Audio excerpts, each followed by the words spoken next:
Fala pessoal, tudo bem? Essa aqui é a análise do jogo Remo e Mirassol. E sinceramente, já começando diretamente falando do Clube do Remo, foi um jogo onde tinha tudo para ser um jogo bem construído, ter um jogo com algumas dinâmicas que podiam até ser um pouco melhores, mas a postura final da equipe, depois que toma o segundo gol, é de quem não entendeu que o jogo era de 6 pontos e faltou muito senso de urgência para tentar reverter o placar, e era possível reverter o placar. Então, nessa análise, a gente vai entender, né, do meu ponto de vista, o que aconteceu no jogo. Bom, falando do time do Mirassol, começando por eles, a equipe do Mirassol ela tinha essa estrutura aqui, tá? O Denilson baixava, tinha algumas variações, né?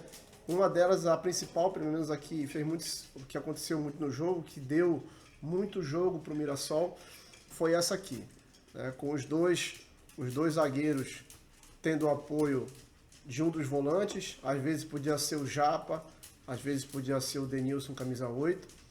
Depois, uma dupla de meias com Eduardo e Japa, ou então podia ser o Eduardo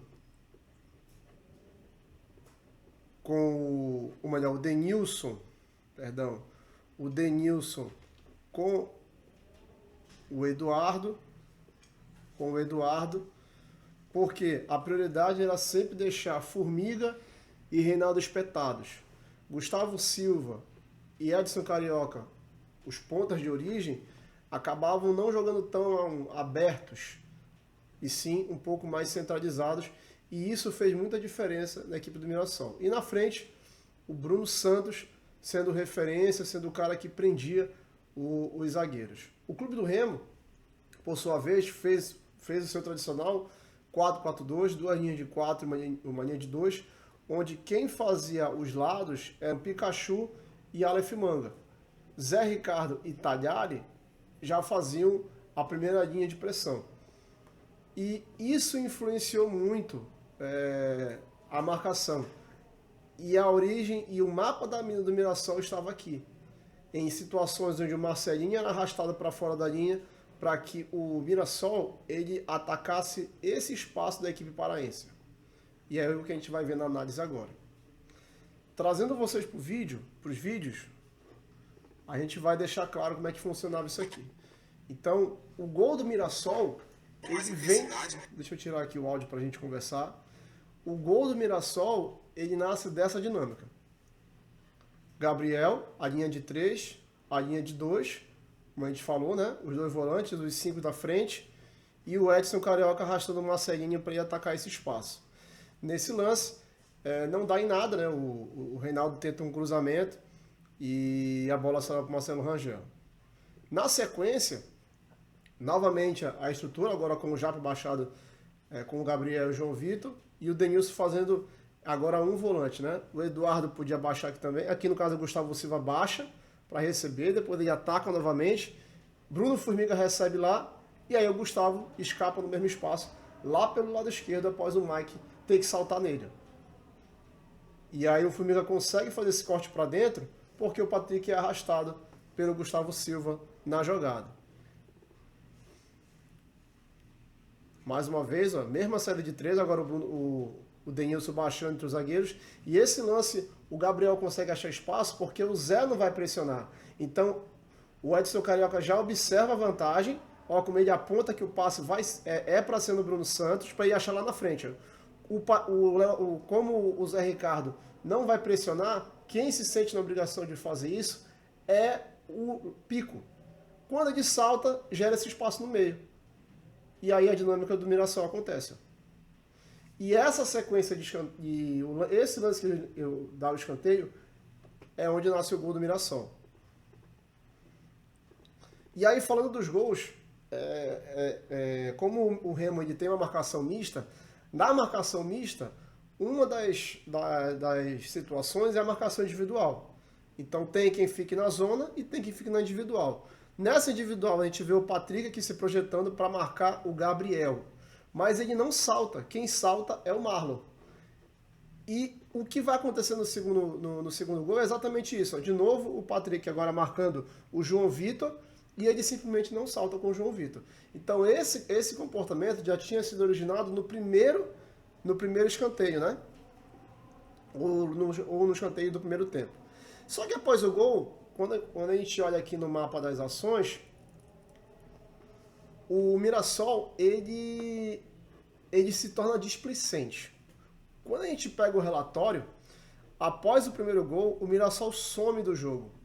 E aí eles começam a fazer uma série de dinâmicas da partida que não dão em nada. Por mais que elas tenham sido as mesmas, foi muito erro técnico, muito passe errado. E aí o Remo começa a crescer na partida. Quando o Remo começa a crescer na partida, a gente percebe também algumas dinâmicas do clube do Remo. Como essa daqui, por exemplo, uma construção pressionada. Deixa eu voltar de novo para ver a câmera bem aberta. A construção pressionada em 4+2. Marlon, Zé Ivaldo, Patrick, Pico, nas laterais, Marcelinho e Mike. O Manga baixava em apoio, mas era para gerar esse 1 contra 1 do Talhari. Que esse foi o primeiro lance onde foi acertado, onde ele conseguiu sustentar a pressão. O próprio Patrick já aparece para jogar e aí termina naquela sequência naquela bicicleta para fora do Talhari. Essa foi a dinâmica principal do clube do Remo. Só que essa dinâmica, por pouco tempo ela deu certo, né? Por quê? Porque o Denilson, camisa 8, começou a amassar o Talhari, não permitindo que ele conseguisse ter liberdade de fazer essa jogada. Ora o Talhari, ora o João Vitor. Então, por muitas vezes, o Zé Ricardo ficava completamente sem função. Tem vários lances assim, onde o Talhari ele quer de novo fazer essa jogada e simplesmente ora o Denilson matando a jogada, ora o João Vitor fazendo a pressão. E o Zé Ricardo simplesmente ficou sem função. Bom, o Remo empata o jogo, tá? O Remo empata o jogo. A gente vai ver aqui o momento que o Remo empata o jogo. Deixa eu trazer aqui para vocês. Ó, aqui são os ataques do Remo, aqui é o gol, tá? Vamos abrir aqui o corte do momento do gol. Eu vou pegar o lance um pouco antes, né? Bem antes, para falar a verdade. O Mirassol, ele ainda naquela displicência, permite uma troca de passes constante ali do clube do Remo. Faz as inversões, o Pico sendo o primeiro homem, né? E o Marcelinho recebendo aberto. E eram essas as dinâmicas que o Remo tinha, né? Até conseguir empatar o jogo. Legal, né? Que o Pico, ele começa aparecendo aqui. Deixa eu voltar aqui de novo. Voltei muito. O Pico, ele aparece aqui como primeiro na saída de 3. O Patrick já tá como um dos volantes, ó. Por isso que ele consegue aparecer no rebote. E isso aqui eu senti muito mais falta no final do jogo. Vocês vão entender por quê. Ó, três caras incomodando a defesa, tá? E o Pico vindo lá de trás para ser esse segundo homem junto com o Patrick. Bom, o Remo empata o jogo. E aí sai o segundo gol do Mirassol, como a gente viu por aquelas dinâmicas. Mas vocês vão perceber o quanto o Remo, após tomar o segundo gol, olha como na sua dinâmica nos seus momentos ofensivos, ele some do jogo. E vem aparecer aqui no final, quase 2 lances aqui que realmente foram de tentar empatar. Porém, cara, uma equipe que quer ficar na Série A não pode apresentar um gráfico desse. Ó, e onde é que eu me apeguei a dizer que estava acesso de urgência? Isso aqui, ó. Somente o Poveda incomodando o zagueiro, o restante completamente mal posicionado, fora do alcance maior do gol. Olha esse outro lance aqui, ó. Numa situação dessa já de 42 do segundo tempo, o Mike podia estar mais espetado e não tem que esperar pelo treinador, não. Isso aqui tem que ser os caras lá dentro. O Mike podia estar mais espetado. Tudo bem, o Vitor Bueno baixou aqui, podia ser esse cara que ia fazer a conexão, ele e o David Braga, tudo bem, mas o Marcelinho já tem que estar mais espetado. Talvez aqui, por conta da contagem, né, a gente podia ter pelo menos esses 4, ó. E simplesmente não tinha. Não tinha. Então o Remo ficou muito fácil, ficou muito confortável para a última linha de 4 do Mirassol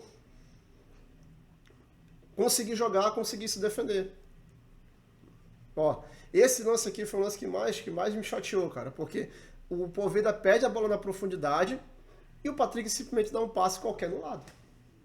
Um passe fraco, um passe com a parte de fora do pé e acabou ainda gerando um contra-ataque de primeira ação. Então o clube do Remo ele tem que ser tem que ter mais variedade de jogadas. Se for para usar o Zé Ricardo como meia, ele tem que ter uma função melhor de maior flutuação e tem que ter maior senso de urgência, até porque era um jogo contra o adversário direto. Essa foi a minha análise e eu espero que tenham gostado. Um grande abraço.